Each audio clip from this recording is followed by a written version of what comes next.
Hello from Jihad in the World, a podcast that explores the intersection of Western and Islamic cultures.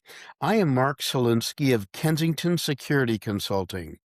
And today's feature, we're going to look at the universities, one in particular, but a few, and the war of words that goes on there, the propaganda, the struggle for public opinion, and efforts to craft opinion. But now let's go straight into our weekly updates. And in today's updates, we're going to start with the Southern Poverty Law Center, the SPLC. You've heard about them. You've hopefully listened to a few of my podcasts. And I'm really interested in the charges of Islamophobia they make. The SPLC has been accused of a lot of things. They've been accused of smearing opponents and bilking donors of millions of dollars under the guise of championing social justice and human rights. Well, the charges against the SPLC are piling up. A federal grand jury in Alabama indicted the SPLC in April on federal fraud charges of secretly paying leaders of the Ku Klux Klan.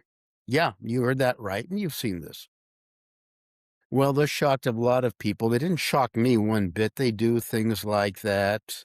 Um, there have been talks about this for years now. People have kind of infiltrated in to see what happened. Now the Justice Department's making an issue. You know, the only disappointment in this whole sordid affair is that the SPLC didn't put me on their dishonest hate list. I would have been honored to stand on that list next to scholars like Daniel Pipes, journalists like Robert Spencer. The SPLC's made scurrilous charges against those who are fighting Islamofascism, and this brought it to my attention. So the SPLC had its day on Capitol Hill, and it did not go well for them at all. They got a grilling, or should I say a shellacking. The leader, Brian Fair, continues to label Turning Point USA an extremist organization. Turning Point, you may remember, was Charlie Kirk's, or is Charlie Kirk's creation. So Fair did not offer a robust defense on the charges to back up that claim. He did not cite specific examples of extremism. He also didn't define exactly what the SPLC means by extremism. And what of Islamic extremism? Well, Chip Roy, Republican from Texas, asked Fair which Islamic organizations appear on the SPLC's hate map. Quote, how many extremist Islamic groups do you have of the 1,500 or so organizations you have on your hate map? This is what Roy asked, and Fair dodged the question. He responded, quote, we don't target any group because of its religion, unquote. That's a non-answer. It wasn't responsive to the congressman. It would also come as news to many traditional Catholics who have been smeared by the SPLC. In any case, Roy pressed further, asking about the position of Muslim groups and leaders.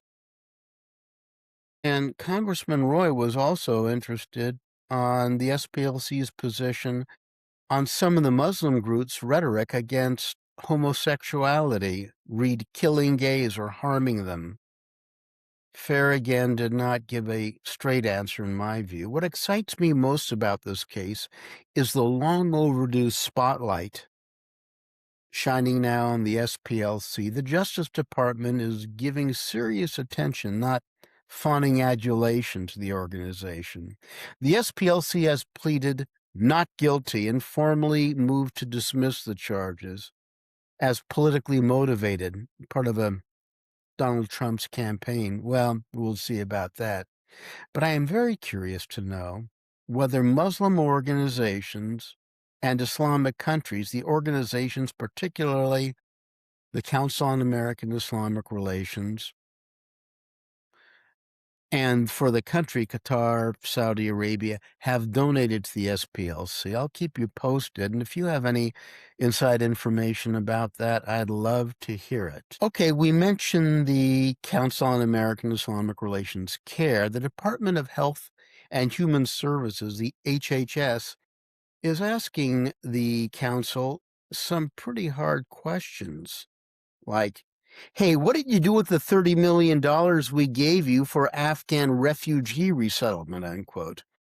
These were letters fired off to the governors of California and Washington. This is where the $30 million was sent. And the HHS is headed by Robert Kennedy, Jr. He claims that they received some very concerning information. The HHS Assistant Secretary for Financial Resources, Gustav Chiarello, says the HHS has been informed that there may be connections between CARE and the Muslim Brotherhood and its Palestinian branch, Hamas. Well, that's one hell of a connection, and I could have told you that was the case, Secretary Kennedy, because CARE is the creation of the Muslim Brotherhood, and so is Hamas. Is CARE skimming from the HHS? I don't know. Hopefully we will see. But why would any government agency deal with CARE? The FBI cut ties with CARE years ago. CARE is an unindicted co-conspiracy in the Holy Land Foundation terrorist case. So let's keep our eyes open on this one. Okay, now let's turn to our feature story on higher education. Universities are so important in developed and undeveloped societies. The men and women that come out of them become leaders in industry, trade, and government. Islamists understand this. And this is why wealthy donors and wealthy petroleum exporting states donate so much money to Western universities. This is a war of words, and the West is losing. The independent scholar Hugh Fitzgerald remarked last week that apologists for Iran in American universities constitute a powerful fifth column. Some promote a very rosy view of the Muslims' ambitions, claiming that the Iranian regime is simply misunderstood. As for its nuclear program, well, this was driven by the fear of the United States and Israel. After all, they both have nuclear weapons and they want to destroy Iran, don't they? Not so sure. Also, Israeli agents control U.S. foreign policy, so they would need nuclear weapons. Sound familiar? Now, here's an influence peddler for you. In 2021, the Biden Department of Justice indicted Boston University Kaveh Afrasiabi for acting as an unregistered agent of the Iranian government, alleging that he was paid hundreds of thousands of dollars to, quote, create and disseminate information favorable to the Iranian government, unquote. Fitzgerald snickered that it's wasted money. Why? Well, so many academics in the U.S. are willing to promote the Islamic Republic for free. Good one, Hugh. I'm going to use that. Afrasiabi was pardoned by President Biden's auto pen. The Iranian lobby remains strong. No membership card is necessary. For many in the club, Iran is not really the key issue. It's often for a hatred of the United States and Israel. Now they're going to bemoan the sanctions and the American-Israeli attacks on Iran's infrastructure, but they are largely silent on women's rights or the general privations visited on Iranians by the theocratic government. And what about Iran's terrorism? Well, the United States is a terrorist state in their view. Fitzgerald advocates this, and I'm quoting, "These agents of Iran need to be constantly exposed. Their astonishing records of anti-American and anti-Israel activity, they need to be revealed, whether it is found in the classroom, in the pseudo-scholarly publications, in their appearances as Iran experts who are interviewed on both television and radio, as well as in the copious postings on social media." Yeah, I'd agree. Let's expose this brainwashing and note that sometimes they get caught. This is the case with Shirin Saeidi. So who is this woman, Shirin Saeidi? Well, in September 2022, the University of Arkansas gushed in a press release that Dr. Saeidi has been named director of the King Fahd Center for Middle Studies at the University of Arkansas, Fulbright College of Arts and Sciences. According to a press release from the university, Saeidi was the first female leader of the Mideastern Studies program since its founding in the 1990s. She brings a wealth of experience to the director role, drawing on 10 years field work in Iran and focusing on gender, activism, citizenship, Islamofascism, and the role of women in authoritarian countries, unquote. I wonder what they mean by Islamism. Well, the faculty and administration were certainly pleased to have her until the mask started to slip. Not so much warmth and sunshine. How did this happen? Well, she wrote and wrote and wrote and spoke her mind. Prolifically, in December 2025, she praised Ayatollah Khamenei and called for the Jewish state to be dismantled. Okay, well, that's a lot of talk about that, nothing new. She then wrote a letter in support of a convicted Iranian criminal, terrorist. That's not entirely new. That happens quite a bit. In her posts shared on X, she praised again Khamenei, noting that, quote, the leader who kept Iran intact during the Israeli attack, may God protect you. This was the Israeli-American attack. Well, there's nothing new there. She called Israel a terrorist and genocidal state, standard fare on universities, but then she posted that she wanted to thrust the dagger from Doha into the throats of Zionists so that all of them howl. This may have been a bridge too far for the university, which does business with the federal government. This federal government contracting is very important. They do a lot of it, and this is a time when universities are being heavily scrutinized for promoting hatred on campus. Now, what would investigators find if they dove deeply into the King Fahd Center for Mideastern Studies?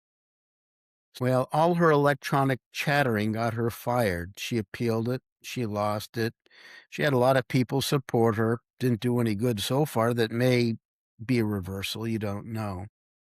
Okay, things get worse for Shirin. Now, her 2022 PhD dissertation, Women in the Islamic Republic, How Gendered Citizenship Conditions the Iranian State, is under investigation for plagiarism.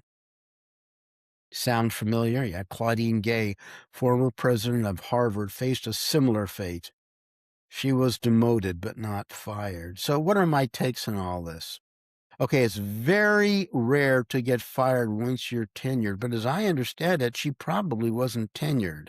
By my math, she was still too new in the game to have been tenured. I don't know how she could have been director of the center.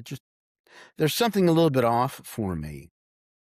All right, and then also there's the post-tenure review. So if I'm correct about her tenure status, it might have been that it was not that difficult to fire her.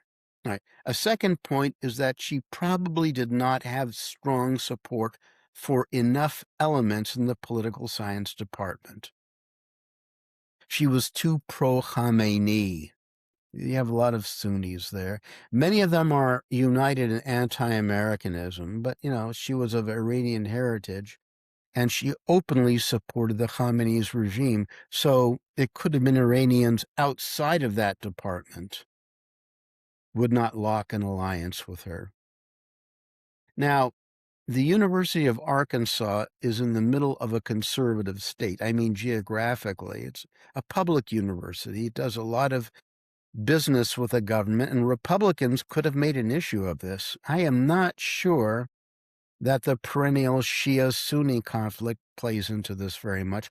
The Saudis do not like the Iranians very much, but leading Qatari families don't seem to mind. Finally, it might be that important faculty members just did not like her. So there's probably a lot more, but it's an interesting case to study because, yeah, it's just an interesting case to study. Now, this concludes this episode. We gave an update on the SPLC, and we're going to keep you posted on that organization. We turn to CARE, the Council on American Islamic Relations, which should also be on your radar screen. It's an organization that needs to be understood. And finally, we showcased Dr. Shirin Saeidi, formerly of the University of Arkansas, who was fired for supporting violence. And this is very rare on campus. We speculated how it could have happened. Okay, I want to shamelessly promote my latest book, Cauldron of Terror, Hamas, Israel, and the World. It'll be out in a few months. You can pre-order it now. Nothing in this podcast represents the official position of the United States government. Thank you for listening. Until next time, out here.